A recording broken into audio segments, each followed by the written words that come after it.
Olá, no programa de hoje a desigualdade de gênero na ciência política brasileira. Um livro revela que a diminuição da presença feminina à medida que a carreira avança é um dos problemas centrais desse ramo de estudos da academia. O trabalho destaca as barreiras para consolidarem posições e o papel de pioneiras nesse campo. Eu converso com a doutora em ciência política, coordenadora de pesquisa no grupo de estudos multidisciplinar da ação afirmativa da UERJ e pesquisadora do Instituto Universitário de Lisboa, Márcia Cândido, autora do livro Dois Gêneros, Duas Histórias, a fundação da ciência política no Brasil. Bem-vinda, Márcia, um prazer recebê-la no Mundo Político. Olá, eu que agradeço, muito bom estar aqui.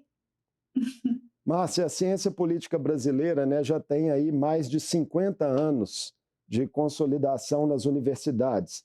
Quais foram as reflexões e inquietações, que lhe inspiraram como pesquisadora a mergulhar nesse tema do livro? Então, eu estudo ciência política agora há mais de 15 anos, mas eu entrei na universidade começando, a tomar contato com os estudos sobre política nas ciências sociais e quase sempre as referências desses estudos eram masculinos. A partir do momento que eu fui estudando e pesquisando mais desigualdades de gênero na política institucional, começou a me surgir esse estranhamento, porque eu olhava para a minha área do conhecimento, para dentro da universidade, para quem estava dando aulas sobre a política, e via que existia o mesmo tipo de desigualdade, ainda que entre colegas, que estudavam a política, entre as estudantes mesmo, tivesse um bom número de mulheres. Aí eu comecei a me perguntar por que, então, que essas mulheres que estavam ali estudando e pesquisando igual a mim, não conseguiam conquistar postos mais estáveis, ser professoras ou pesquisadoras com contrato estável nas universidades públicas. A gente vai dissecar ao longo da conversa essa discussão. Agora, chama atenção a pergunta que intitula o livro, Dois Gêneros, Duas Histórias, lá a interrogação. É uma provocação que você faz com que objetivo? Então, as narrativas sobre a história da ciência política, elas geralmente também focaram mais no papel dos homens. Só que se você se debruça um pouco mais, você vai encontrando mulheres que desde o princípio da história, dessa área do conhecimento, também estavam contribuindo para desenvolvê-la. E aí o título do livro é irônico, né? Como é que você escreve histórias sobre uma disciplina que fala, de uma sociedade que é diversa, enfocando só em um grupo social. O livro não faz isso, o livro procura dar centralidade à participação de mulheres na formação desse ramo de pesquisa, mas fazer isso tratando a sociedade como um campo de relações sociais, onde os homens também estão inserindo, outras identidades de gênero também estão inseridas e não podem ser ignoradas.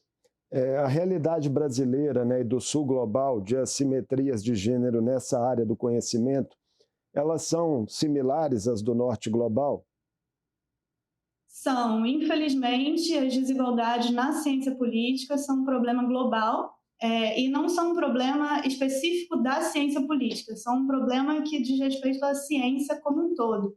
Tanto que é um dos objetivos de desenvolvimento da própria Organização das Nações Unidas, de diversas agências internacionais, é justamente combater as desigualdades que afetam as mulheres. A gente tem esse problema como um problema global. E quando a gente tem uma área do conhecimento como a ciência política sem ter mulheres em posições mais estáveis, isso também afeta o tipo de conhecimento que essa área pode produzir. Quando você não tem diversidade de atores dialogando, trazendo suas perspectivas, para produzir um conhecimento, você tem um tipo de conhecimento que é um pouco mais pobre, é enviesado para uma perspectiva social só, para uma experiência social só.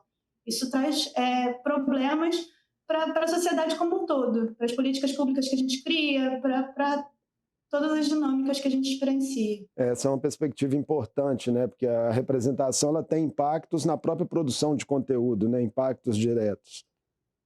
Sim, isso a gente está falando da ciência política como uma área de conhecimento, mas é um problema também que a gente vê na política institucional, no programa que vocês mesmo realizaram ontem, que discutia as desigualdades, na política institucional. Isso era uma questão também forte, Se a gente não tem mulheres participando no legislativo, se a gente não tem mulheres como representantes políticas, perspectivas importantes da vida das mulheres, mas também da vida em sociedade, ficam de fora e perdem riqueza, né, que poderiam ter. Foi uma entrevista com a cientista política mineira Viviane Gonçalves Freitas, que tem trabalhos muito relevantes de pesquisa nessa área.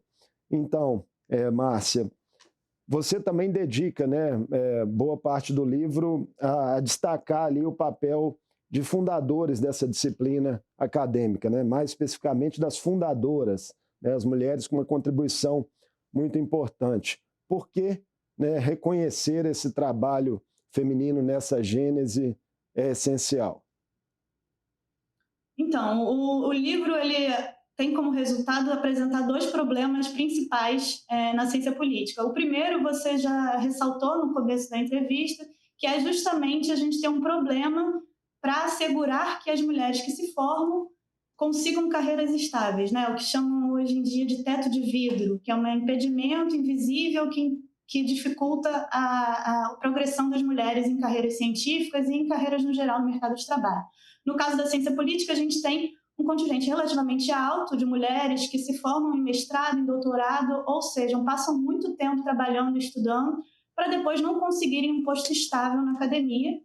E aí, por outro lado, a gente tem também uma desvalorização do papel das mulheres pioneiras, fundadoras da disciplina, que conseguiram contribuir para a área já no seu início.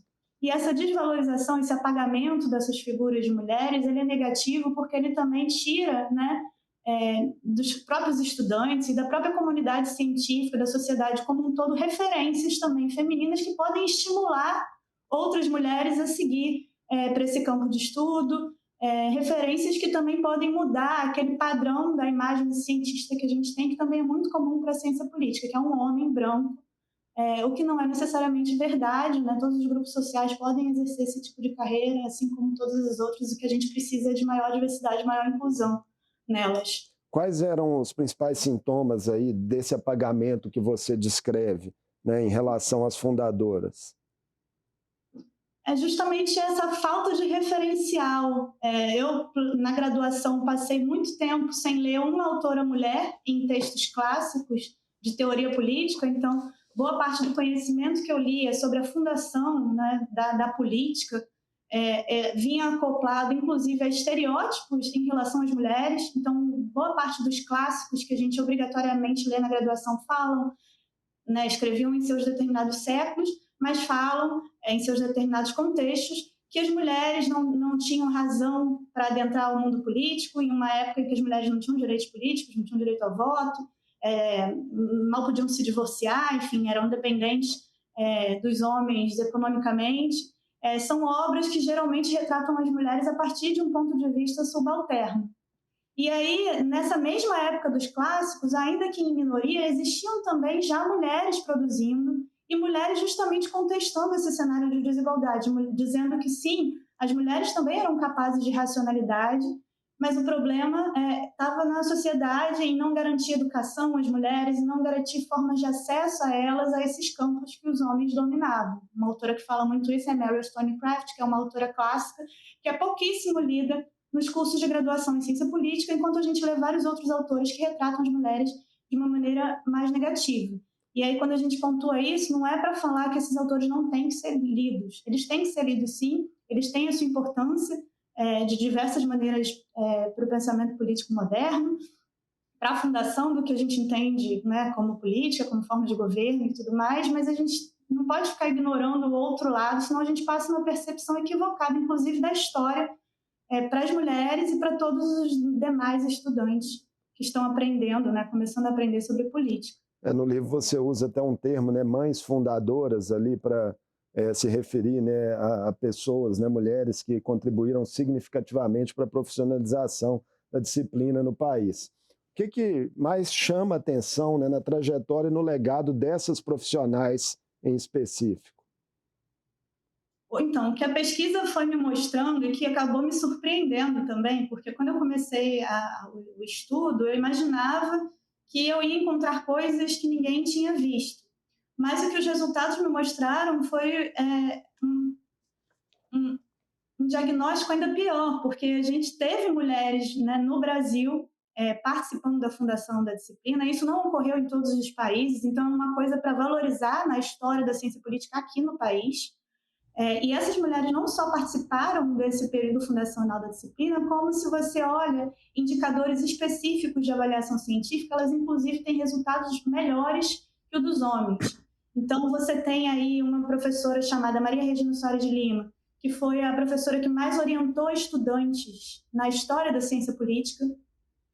A gente tem uma professora chamada Elie Diniz, que, pelo conjunto da obra, é uma das mais citadas, é a que lidera em citações de estudos sobre ciência política, mas geralmente a gente vê mais créditos que são devidos também, um fundador, só para dar um exemplo, Vanderlei Guilherme dos Santos, ele é amplamente reconhecido como um fundador, como ele é.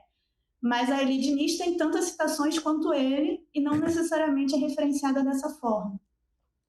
Uma mulher também que chegou a ter mais internacionalização que outros homens mais falados e mais conhecidos, né, nos meios acadêmicos, é Maria Hermínia Tavares de Almeida. Teve várias obras publicadas em vários idiomas. Então, certos indicadores que costumam ser valorizados nas avaliações científicas, as mulheres historicamente chegaram a conquistar até melhores posições do que os homens, que usualmente foram o centro dessa narrativa histórica, né? Os exemplos que eu dei, o exemplo do Vanderlei Guilherme dos Santos, se você fizer uma pesquisa, tem inúmeros trabalhos sobre o pensamento dele, o que, de novo, é muito justo, foi um grande cientista político, contribuiu muito para a disciplina, mas o problema está justamente em ignorar esse outro lado, que existiu também e ficou relativamente apagado aí. Então, queria aprofundar mais em um outro aspecto da obra, né? Que são as razões para que a presença feminina na ciência política, como você mesmo já destacou aqui nessa conversa, né, diminua à medida que a carreira avança, né? As mulheres são maioria entre estudantes de mestrado em muitas instituições, mas as vantagens masculinas, né, crescem no doutorado e nos quadros docentes. O que explica primordialmente isso na sua visão? Então, as desigualdades, elas nunca podem ser explicadas por um fator exclusivo, né? Um fator único. É um problema social que é dinâmico e é multicausal. No caso da ciência política, tem alguns aspectos que a gente pode generalizar, são aspectos da ciência como um todo, e tem outros que a gente pode tentar localizar como mais específicos da ciência política. Uma coisa que é mais geral, né, é que se discute bastante em desigualdades da ciência como um todo, é que as universidades, nos seus modos de contratar as pessoas hoje, nas universidades públicas, né, que é onde se pesquisa mais, sem querer desvalorizar as universidades privadas, isso também é resultado de estudos científicos, né, onde se produz mais ciência nas universidades públicas, elas têm uma forma de ingresso que é baseada em concursos públicos. Esses concursos são feitos a partir da realização de provas, que são provas escritas, geralmente, provas escritas, prova-aula e análise de currículo. Todas essas 3 etapas já têm evidências também em estudos de gênero que as mulheres podem sair prejudicadas. Existe um viés implícito que faz com que as mulheres muitas vezes sejam avaliadas de uma maneira negativa em relação à comparação com os homens. Existem pesquisas também que mostram que as mulheres produzem menos em uma determinada época da vida, quando elas estão para ingressar no mercado de trabalho depois de concluir doutorado, geralmente é quando elas estão criando uma família, decidindo se vão ou não ter filhos. A maternidade tem um impacto muito alto na produtividade das mulheres, mas aí quando elas vão prestar um processo seletivo para as universidades públicas, a avaliação do currículo costuma ser igual. Então, por mais que a gente já tenha evidências de que há um impacto na produção das mulheres, que as mulheres produzem menos artigos acadêmicos, isso não tem nenhuma régua compensatória na hora de selecionar os profissionais para as universidades.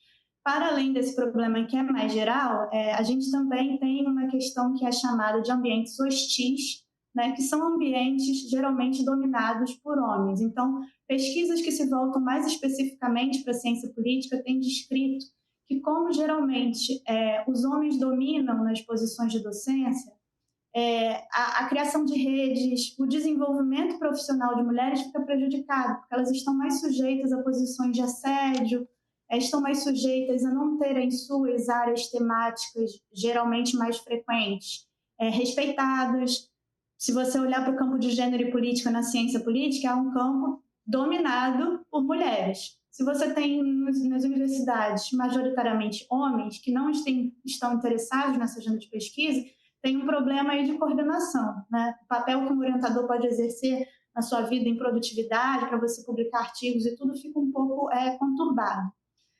Para além disso, as pesquisas sobre assédio sexual, assédio moral sempre mostram que geralmente, majoritariamente, esses assédios são praticados por homens em relação às mulheres, ainda que tenha, obviamente, outros casos. Então, ambientes dominados por homens tendem a ser ambientes com mais dificuldade para que as mulheres possam ascender. Então, né, a pesquisa abarca realmente de forma bastante profunda essas assimetrias, né, entre homens e mulheres dentro da ciência política. Agora, eu queria saber de você também, Márcia, quais são outros tipos de desigualdades que nós podemos encontrar na formação da disciplina? Se há aspectos de raça também, né, por exemplo, a serem destacados. Claro. Isso é uma coisa que eu discuto no início do livro também. No desenvolvimento da disciplina no Brasil, a gente ainda tinha pouquíssimos estudos voltados às desigualdades na própria disciplina, né? Eu comecei dando um enfoque maior às desigualdades de gênero, justamente porque tinha que levantar todos os dados do zero. Mas a questão racial, tanto na ciência política quanto em outras áreas do conhecimento, tende a ser muito mais severa. Então, a gente agora, no grupo de pesquisa que eu estou, a gente já levantou alguns dados para a questão racial e é muito mais desigual, a gente tem muito menos professores negros nas universidades, na ciência política, do que pessoas brancas, e essa desigualdade ela vai piorando na medida em que a gente cruza com o gênero. Então, o grupo social mais prejudicado também na ciência política é o grupo social das mulheres negras. É importante a gente ter sensibilidade a isso para buscar produzir políticas públicas que sejam sensíveis às desigualdades de gênero, mas também às desigualdades de raça e a maneira como elas juntas interagem, né? Não adianta a gente passar a criar editais voltados a mulheres se a gente não levar em consideração que, entre as mulheres, quem mais precisa de subsídios para avançar na carreira são as mulheres negras, que foram historicamente sujeitas a mais desigualdades. Ainda assim, tem problemas que mulheres negras e mulheres brancas compartilham, né? Então, se a gente não pensa em políticas que levem em consideração licença maternidade mais ampla ou atenuações da própria maternidade, da divisão desigual do trabalho na hora de selecionar profissionais, a gente está excluindo as mulheres como um todo, ainda que isso tenha um impacto ainda maior no grupo que é mais subrepresentado, que é o de mulheres negras. Então, Márcia, a partir, né, de todo esse diagnóstico que você nos traz, é possível a gente afirmar, né, com tranquilidade que esses problemas na ciência política pouco diferem em relação aos desafios que se mostram na própria sociedade brasileira, né, em relação a preconceitos, a assimetrias, discriminações? Eu acho que todo tipo de desigualdade vai ter sempre algo que é geral e outras características que são particulares. No caso da ciência política, eu acho que uma característica particular que a gente tem que destacar é que não se trata da gente não ter mulheres interessadas desde o princípio na ciência política. A gente tem mulheres se formando, se especializando em ciência política, querendo pesquisar sobre isso, querendo trabalhar com isso, e elas passam a ter dificuldade no momento em que elas querem realmente consolidar a carreira delas. Essa é uma distinção importante, porque existem outras áreas do conhecimento na ciência que tem uma desigualdade que já é anterior, né, a essa fase da contratação. Então, se você vai para algumas disciplinas de exatas, já é um problema na graduação, as desigualdades de gênero. Você já tem poucas mulheres cursando engenharia.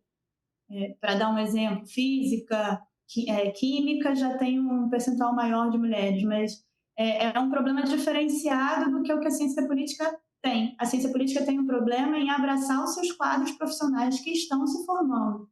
E aí o que o livro mostra também é que, surpreendentemente, nas primeiras turmas já de pós-graduação em ciência política, algumas delas chegavam, inclusive, a ter maioria de mulheres. Então, é um problema que não surgiu agora, ainda que ele tenha oscilado, né? A participação das mulheres na pós-graduação mudou com o tempo, tiveram fases que elas realmente estavam bem mais subrepresentadas, mas agora já tem paridade quase paridade no doutorado. No mestrado, em alguns anos, a gente já registra mais mulheres mestres do que homens se tornando mestres. O problema está justamente em como que a gente apreende essas mulheres para trabalhar no mercado. Em um olhar... Final. Sim. Em um olhar crítico, né, Márcia, e retrospectivo, a gente pode dizer que as instituições atuais são mais ou menos desiguais do que as pioneiras, né, fazendo aí um comparativo. Eu falo dentro da ciência política, né, como que isso evoluiu ao longo dos anos, em que pese todos os problemas atuais que a gente já conversou aqui. Então, é isso que eu te falei, né? Nas instituições pioneiras, em algumas turmas, havia inclusive maioria de mulheres. Esse cenário ele não é estável, então não dá para dizer que foi melhorando com o tempo ou foi piorando com o tempo. A gente teve fases de piora e fases gradativas de melhora, mas o que é uma regra geral é que desde o período fundacional a ciência política tem muita dificuldade de tratar com seriedade os profissionais que são formados. Elas acabam estando sempre em menor proporção, sendo reconhecidas, né, em cargos mais estáveis nas universidades. Vamos terminar nossa conversa mirando o futuro aí, né? Quais medidas podem ser incentivadas, né, especificamente nos ambientes universitário e acadêmico para solucionar esse problema, né, descrito no livro, em toda a nossa conversa aqui, da subrepresentatividade feminina também na ciência política? Então, algumas medidas já estão começando a ocorrer, então a gente tem agências de fomento que estão passando a se preocupar mais com esse cenário. A FAPERJ, no Rio de Janeiro, lançou editais específicos para financiar pesquisas de mulheres. Teve um edital também específico para financiar pesquisas de mulheres que exerceram maternidade nos últimos anos. Isso é importante, porque a partir do momento que você financia a pesquisa, você está promovendo também o currículo dessas mulheres nas universidades. As mulheres geralmente têm menos recursos para pesquisa que os homens, e isso é uma coisa cumulativa. Como os homens vão conseguindo mais recursos, eles passam a ir conseguindo mais e mais, enquanto as mulheres não conseguem adentrar, né, nesse cenário de privilégio. Então, uma das coisas que tem que ser mais difundidas são esses editais especiais voltados para fomentar a pesquisa. A gente tem uma outra universidade aí que já abriu concursos estimulando candidaturas mais específicas de mulheres. Tem outras universidades também que estão criando políticas para fazer uma ponderação em relação às mulheres que exerceram maternidade, então tentar dar uma pontuação específica para essas mulheres. Lembrando que essas políticas elas pretendem, né, corrigir uma desigualdade que está dada e que culturalmente não vai mudar da noite para o dia. Então, as ações afirmativas elas são definidas como políticas para operar mais rapidamente numa desigualdade que já existe. E aí acho que a gente tem que começar a pensar também em como as cotas funcionam hoje, enquanto talvez elas necessitem também de um recorte de gênero. A gente tem cotas aí voltadas para populações discriminadas, mas que ainda não levam em consideração as dinâmicas de gênero, sobretudo do ponto de vista de considerar que as mulheres negras são as mais prejudicadas também para ascender a carreiras mais estáveis. E garantindo avanços, né, passo a passo, até que uma realidade esteja mais próxima do ideal, né? Exato, a gente tem que atuar sobre as desigualdades agora, né? Não dá para ficar esperando que elas vão mudar naturalmente, sem promover políticas mais efetivas. Muito obrigado por essa conversa conosco aqui no Mundo Político, Márcia. Sucesso aí à frente de todo o seu trabalho acadêmico, de outras pesquisas que você desenvolve, também com o livro Dois Gêneros, Duas Histórias. Eu que agradeço, gente. Muito obrigada mesmo pelo convite e parabenizo também o programa aí pelas pautas que tem feito. Muito obrigado. Eu conversei com Márcia Cândido, doutora em Ciência Política e coordenadora de pesquisa no Grupo de Estudos Multidisciplinar da Ação Afirmativa da UERJ. Ela é também pesquisadora do Instituto Universitário de Lisboa. Falamos sobre os principais apontamentos do livro de sua autoria, Dois Gêneros, Duas Histórias, a fundação da ciência política no Brasil. A obra destaca a forma como as desigualdades de gênero permearam o crescimento dessa comunidade acadêmica no país. O Mundo Político fica por aqui. Obrigado por nos acompanhar e até o próximo programa.